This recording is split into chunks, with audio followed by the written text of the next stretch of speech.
That is sick. In this video, which I'm really excited to bring you, we're going to be discussing a number of new products that really work together well as a potent shooting system. We've got the new 800mm barrel from FX with the barrel tensioning kit. Obviously these two things complement each other really well, and I'll tell you why in a moment. And we've also got the PowerBlock and the Tungsten Hammer, and I think I'll talk about those towards the end. But the reason I'm so excited to discuss these things, firstly because I've seen what they can do. I've been using some of these products and teasing you about them for the past few months, so I've seen how well they can work. But the main reason I'm so excited is I want to tell you the story of how these things came about, because we've had input from so many different parts of the world and different really smart and talented individuals who've submitted concepts and ideas, and they've all been taken on board and used to create the solid platform, the solid system. So it's a real story of teamwork. It's a real story of giving people credit for ideas, and I think it's going to be an interesting topic. So let's dive right into it. We're going to start off speaking about the 800mm barrel, because the barrel kind of came first, and also because I was kind of responsible for forcing this idea into motion. But essentially the backstory is that myself and Rolf Foster were busy working on 40 grain javelin slugs, and the 700mm barrel from FX, it was getting them to around 930, 940 feet per second, but it wasn't quite where we wanted it, in the sense that some of the lighter slugs, 30 and 34 grain slugs, because we could get much better speeds from them, they were outperforming the 40s. So we thought, okay, an air rifle, because you're using such low pressures, you need those long barrels for accelerating your projectile. And we thought, just for interest's sake, let's see if FX can make a couple 800mm barrels just to experiment to see what the 40 grains can do. So I contacted Johan Axelson at FX and I said, hey, do you by any chance have the means to create an 800mm 22 caliber barrel? And Johan said, absolutely no problem. It's not that difficult because their machines can handle pretty much any length. It's not like a conventional barrel that needs to be actually bored out and drilled from the inside, and the longer the barrel is, the more difficult it is to create. FX's barrels are made in a way that allows for these crazy lengths. So a few weeks later, 800mm barrels arrived for myself and Rolf, and we began testing, and we immediately saw a lot of potential. We played around with different twist rates because we wanted the freedom to try some crazy shapes. We tried some really long slugs that had much sharper ogives, which obviously required faster twist rates. So we tested a 1 in 12, we tested a 1 in 14, and we tested one in 16. And for most applications, because most air rifle slugs, and in particular the javelins, are quite stable shapes. They're not like these crazy boat tail slugs that require super fast twist rates.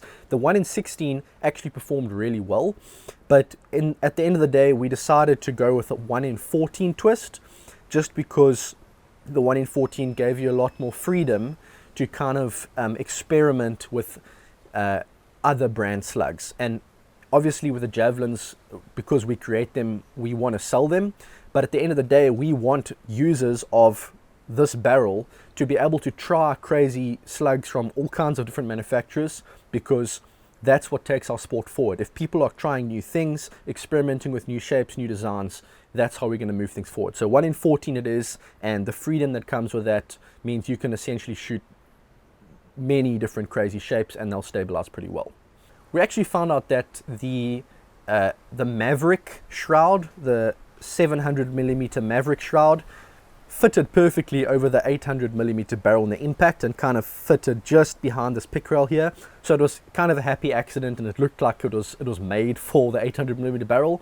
But even with the shroud on, which added a little bit of extra rigidity, the one issue we found with the 800mm barrel was that it just wasn't quite rigid enough. You must remember that the 800mm barrel you're not going to use this barrel to shoot light pellets. There's no need. This barrel is particularly made for heavy slugs. And when you're shooting slugs at 90 plus foot-pounds in 22 caliber and well over 100 foot-pounds in bigger calibers, that's a lot of energy being sent down the barrel. So what we found was when we take a shot, there'd be quite a lot of a barrel flop. And if you have anything heavy on the end of a barrel, like a barrel tuner or a heavy silencer, you get this a bit of a droop, and that's not desirable. So at the end of the day, we were kind of looking for a solution to that. And what happened next was, let's say, quite serendipitous. One morning, I was enjoying a cup of coffee at home, just relaxing after answering a whole bunch of emails and just wanting to rest. And my phone rang, and the name Hein Frommann came up on my phone. And I answered because I really enjoyed talking to Hein. And we'll get to the conversation in a moment, but I should probably introduce Mr. Hein Frommann first. For those of you who don't know, Hein is one of the best brains in the airgun industry, without a doubt. He kind of caught my attention when I attended the 2019 WRABF Rimfire and Air Rifle Bench Rest World Championships. There were probably 15 to 20 countries represented there, so a lot of stiff competition. And while everyone was kind of doing their practice setups and shooting some practice cards and looking nervous, Hein rocked up looking really calm, and I had already kind of started speaking to him because he'd done very, very well in previous competitions, and I knew he was one of the local South African shooters who could potentially win. But I was blown away by the fact that when I asked him how does he feel about the competition, he was so calm. He basically said, I'm feeling good because I'm going to win. I've got the best gun because I've worked so hard on it. I know exactly what makes my barrel shoot well. I know exactly what makes my particular batch of pellets shoot well. I understand my shooting system better than most people. I understand the wind better than most people. And I can tell the difference between arrogance and confidence. And what I was seeing was the confidence of someone who was so engrossed and absorbed in the world of air rifles. He kind of made it his whole world. And I recognized there that I was seeing something special. And sure enough, Hein Frommann won the two-gun world championships. That's the LV, which is sub 12 foot-pound, and HV, which is heavy varmint, which is around 20 foot-pound. He took away first place out of all the shooters at the event. So after that, obviously, I got his phone number. We started talking for quite a while. I enjoyed technical conversations with him. He was doing things that I hadn't even thought of before. For example, taking a 3D accelerometer, putting it at the end of the barrel, and actually measuring the harmonic nodes at different power settings to find out where the exact node was, and matching that node with the exact moment that the pellet left the barrel, things like that. Hein sort of kept on complaining to me that he's tired of his normal full-time job, and he just wishes he could do air guns as a full-time job. And I kept on sort of nudging Frederick Axelson at FX, saying, hey, if you ever want someone to do full-time R&D, I think I know the guy. And around about the same time, unlimited class 50 and 100 meter bench rest was kind of starting up in South Africa, which means that people could shoot slugs, people could shoot whatever powers they wanted. And it really was pushing the whole slug thing forward. And I think Hein had bought an FX Impact, and he'd started playing around to try get it shooting better and better. And this brings us back to the story about this phone call I got from Hein. So I answered the phone, and I just got this blabble of information. You know, Matt, I haven't been thinking straight the whole day. I've had this idea, this amazing idea, blah, blah, blah, blah, blah. I'm going to do this to the barrel. I'm going to do this. I've just left work early. I'm on my way home because I can't concentrate, blah, blah, blah, blah, blah. And I just said, Hein, whoa, hold on. I don't understand a word you're saying. You're just blabbering out. I don't know what you're talking about. Just send me a drawing or something, because I didn't quite understand what he was talking about. Well, anyway, a few days later, a kit arrived in the mail for me. It looked like this. This was the first version of Mr. Frommann's barrel tensioner. And in a nutshell, what it is it's a block at the back which replaces this front block right here on the impact that your barrel fits through. On the side of this block, there were two hex screws which clamped and held on firmly to the barrel housing itself. And then there was a lip over which a 20mm carbon tube could fit over. And on the opposite side, there was a nut which fitted over the barrel nut on the end of the barrel and allowed you to tighten it down. And I understood straight away what this meant. At first I thought this was just the same old shroud that everyone had been using, but simply a stiffer carbon shroud. But the thing with a shroud on an air gun like this is that the shroud over most of the barrel might keep it fairly rigid, but there's a weak spot between the back of the shroud and this last block that the barrel fits through, and it almost creates like a hinge where the barrel can still flex, and that energy transfer can move through and create this flex. Whereas with this system, because it was integrated into the block, which is bolted down inside the whole housing of the gun, all that energy was transferred and spread throughout the rifle into your shoulder, into your hand, into your cheek, and kind of just dissipated. And it took away a lot of the barrel vibrations and barrel movements. So I could immediately feel a difference when I shot. The gun sounded different, it felt different. I asked Hein, hey, can you make me a few of these, because I'm really keen to test this on these different barrels. And that's how this whole thing started. Throughout the following few months, I used Hein's system quite a lot, particularly with my 800mm barrel testing, because it actually made the 800mm barrel feel more solid and rigid than a stock 700mm barrel. That's the difference that it made. And you will have seen on my channel through many of my Oxwagon Diaries videos, and well, actually every video I've done for basically the past 6 months to a year, I've been using this system. So the proof is there, and I can guarantee you I wouldn't be using it if it didn't work. What I found was a few things. Firstly, it allowed me to be able to treat my rifles a bit rougher. I already treat them very rough in the hunting field, but it gave me that peace of mind in knowing that if I have to bump something or drop the rifle or anything, it's more than likely going to hold at zero and not get shifted in any way. I found that it made the gun more temperature stable. Changes in temperature, which we get quite often in South Africa from cold nights to scorching hot days, weren't affecting my point of impact nearly as much. And the main benefit, I think, is that from a barrel harmonics point of view, it actually reduces the amplitude of those barrel vibrations a lot.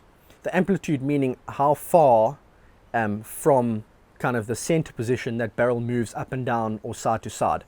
There will always be barrel vibrations, and yes, you can tune and change the frequency and find those nodes by doing barrel tuning, whether that's with like the FX harmonic tuner that FX makes in partnership with Chris Turek, or other ways.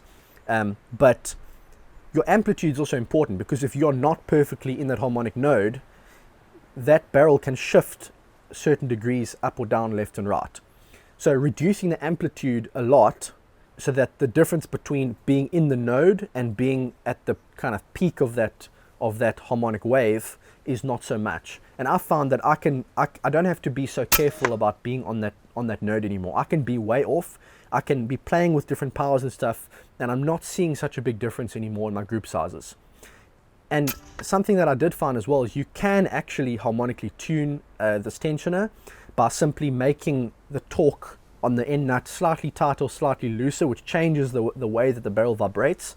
But to be honest, the amplitude of those waves are so little now that I haven't actually seen a need for that. And my priority is no longer with harmonic tuning. My priority is with valve tuning, in the sense that my focus mostly now is on the balance between the hammer, the valve and the regulator, and getting that airflow right and getting the valve timing right. That is hugely important. and not having to worry so much about harmonics has been awesome. Well, word spread about Hein's barrel tensioning kit, maybe partly because I've been ranting about it for so long, but Hein started getting orders from a lot of the 100-meter bench race shooters in South Africa, who immediately gave positive feedback that they'd also noticed the difference. And I kind of started hinting to Johan at FX and saying, hey, if you're going to make this 800mm barrel, you really need to think about beefing it up a bit. And kind of hinting that Johan should contact Hein and try work something out. And Hein, being a true engineer and developer and not so much a businessman, Hein was actually willing to just give the idea to FX and say, hey, make it. I don't have the time to make it. I don't have the energy to make it. Just take it and make it and give it to the world, which was very generous of him. But things worked out great for Hein, because Hein actually got offered a job doing full-time R&D at FX, and the rest is history.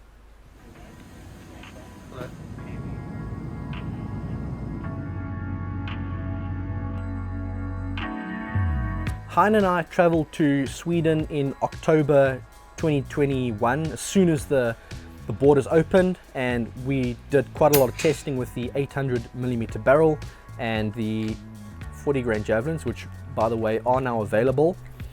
This was like the first group we shot with the 40 grain 217 javelins at the 40-meter FX range with the 800mm barrel at over 1,020 feet per second. I think it was like 94 or 95 foot-pounds. That is insane. It's actually, that is on par or better than what most pellets are doing at that distance, and basically with the muzzle energy of a 22 long rifle.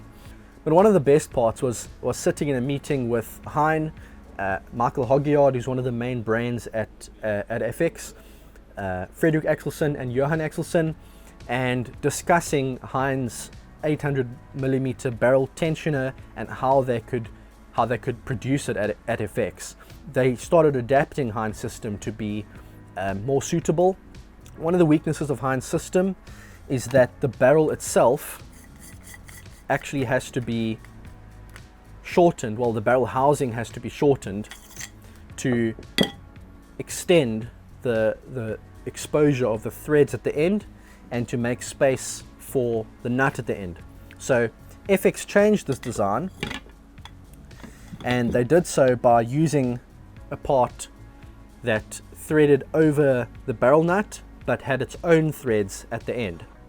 So it extends the barrel a few millimeters or maybe a centimeter longer than it would be in Hein's system, but it means that you don't have to change your barrel housing. You can buy a barrel and you can buy the tensioner afterwards, and you can just fit the tensioner straight on your gun. Very easy. The other thing that changed, and you'll see this as I pick up these two parts, is that the way that the rear block tightens around the barrel housing has changed. Obviously, with the two hex screws on either side, you're damaging your barrel housing by kind of digging into it. So FX changed this design to feature like a clamp that essentially tightens in a C shape around the barrel housing and has two hex screws which you can torque down, which basically tightens around the barrel housing instead of biting into it. So I think that was a positive design feature as well.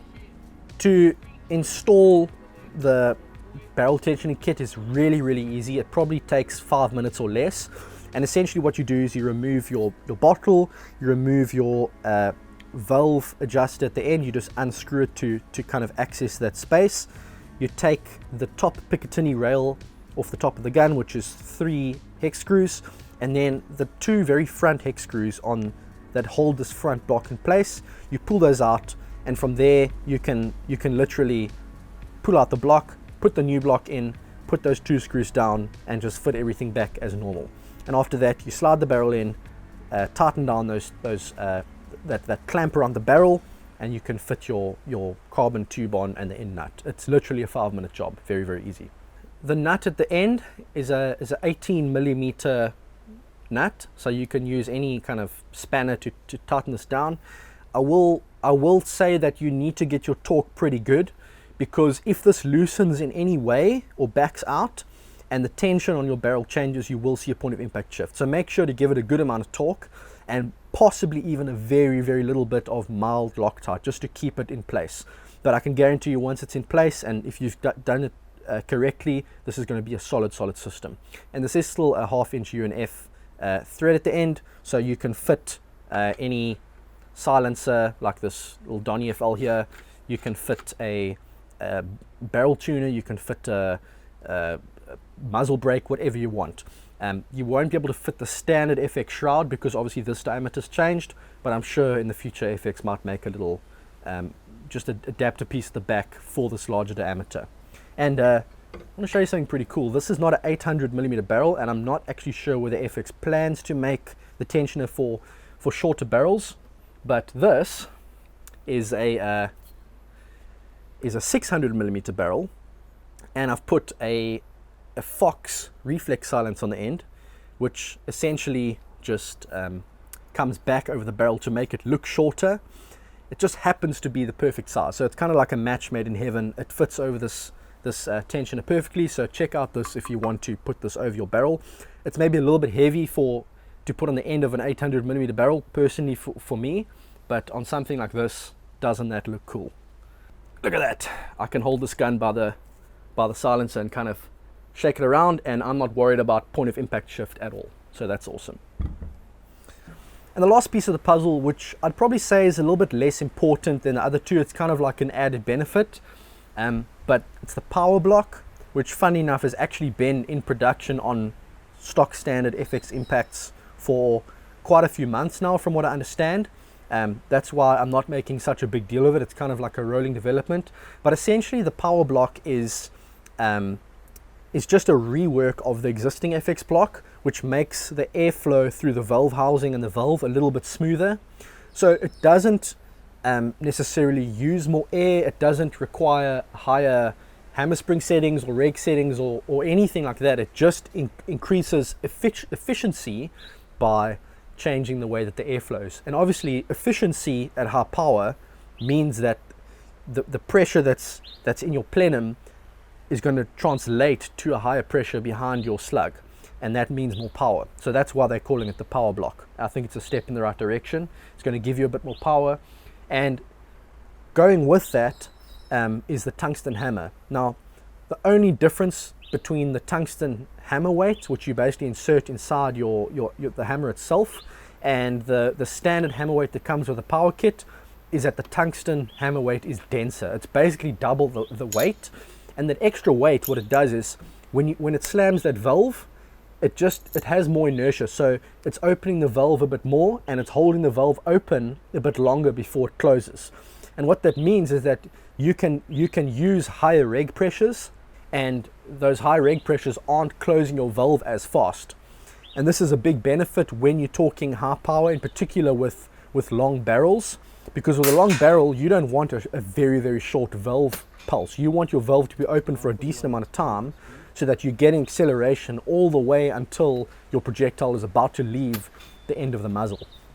I will warn you, if you want to shoot with a short barrel like this little 600 or 500mm barrel, the Tungsten Hammer is probably not going to help you, because what it's going to do is it's going to leave your valve open for too long. You're going to get air turbulence behind your slug as the slug leaves the muzzle of your gun, and you're not going to get good accuracy. Yes, it might improve your power a little bit, but it's going to come at the cost of accuracy. Whereas with a long barrel like the 800mm barrel, it's almost as if it's made for it. It gives you that extra power, but it doesn't negatively affect your accuracy at all. And just as sort of a way to demonstrate how potent this whole combination is of the 800mm barrel, the barrel tensioning kit, the PowerBlock, the Tungsten Hammer, and the 40 grain slugs, and even to extent like a 34 grain, 35 grain slug, let's look at some ballistics here.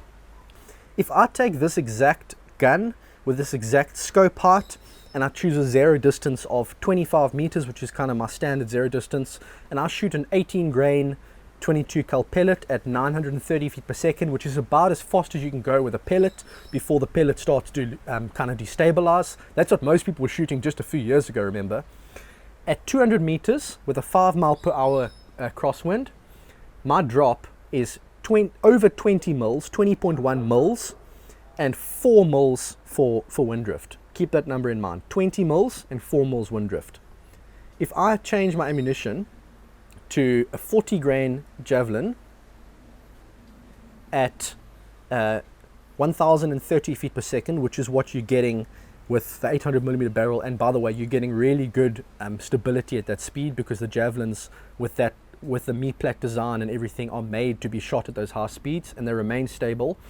8.1 mils drop at 200 meters, so that's less than half, and 0.7 mils, so less than a quarter of the wind drift. You can imagine what difference that makes if you're trying to hit a small target at that distance.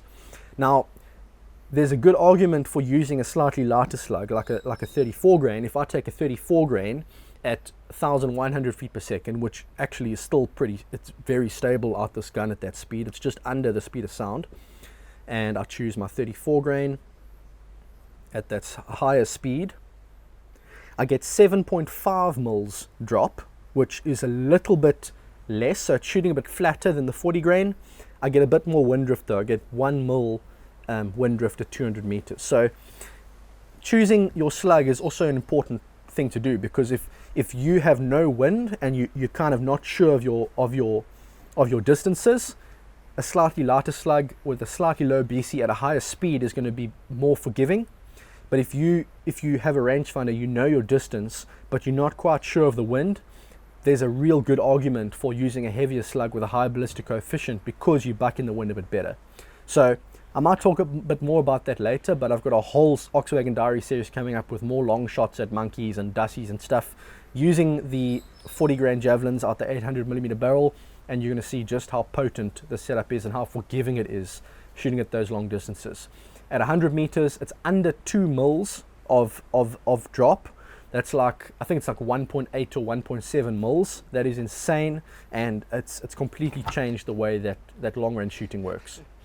110 meters, bam, dead. I love this gun. Stopped 107, 2.45. I don't know, there's a whole bunch there.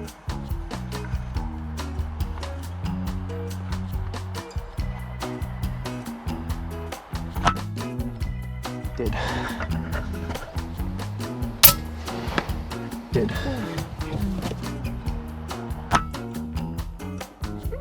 Killed another one.